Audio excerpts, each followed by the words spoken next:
அந்த அளவுக்கு பணவரி பிடித்த ஒரு பிசாசு விஜய். விஜய் உழைச்ச சம்பளத்துல இது வரைக்கும் என்ன நலத்திட்டங்கள் பண்ணிருக்காரு அப்படின்னு சொல்லு.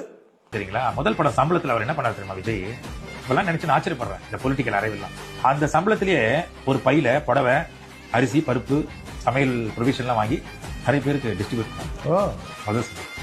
மறக்க முடியாது. ரஜினிகாந்த் அவர்கள் இன்னைக்கு படப்பிடிப்பு தளத்துல நீ திருநெல்வேலியில் இருக்கீங்க, அதே திருநெல்வேலி தூத்துக்குடி மாவட்ட மக்கள் பாதிக்கப்பட்டிருக்கா. நீ காசு தர வேண்டாங்க, உங்க காசை கொடுக்க வேண்டாம், நீங்க யாருக்கும் கொடுக்கவும் மாட்டீங்க.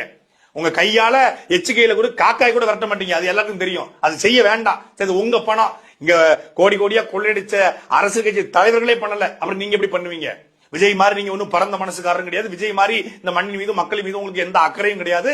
அதனாலதான் விஜய்க்கு ரைடு. ஏன் விஜய்க்கு ரைடு? ஸ்டெர்லைட் ஆலையில் 13 பேர் சுட்டுக் கொன்ற பொழுது இரவோடு இரவாக போய் ஸ்லோனின் வீட்டிலே போய் 10 லட்சம் ரூபாய் பணத்தை கொடுத்து அனுதாபம் சொல்லிவிட்டு வருகிறார் விஜய்.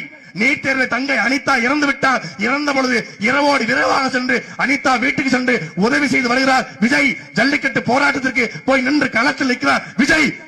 இந்த மண்ணில் இருக்கிற ஜிஎஸ்டி, நீட் தேர்வு, டிமானிசேஷன் எல்லாவற்றையும் எதிர்த்து பேசுகிறார். ஒரு தமிழனாக, ஒரு தமிழ்நாட்டின் குடிமகனாக இந்த நாட்டில் இருக்கிற அத்தனை அநியாயங்களையும் விஜய் கேட்கிறார். சீமானின் குரலாக, திரை உலகிலே சீமானின் குரலாக விஜய் பேசுகிறார். அது பொறுக்க முடியல.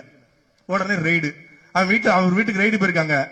அம்மன் ஜல்லி கிடைக்கல, ஒத்த பைசா கிடைக்கல. வீட்டுக்கு போய் வெள்ளை அடிச்சு டாய்லெட் எல்லாம் சுத்தப்படுத்தி வந்திருக்கு சிபிஐ அதிகாரி பூரா.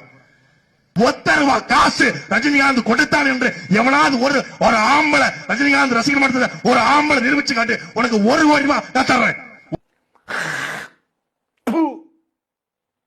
இதுக்குதான் பதில்.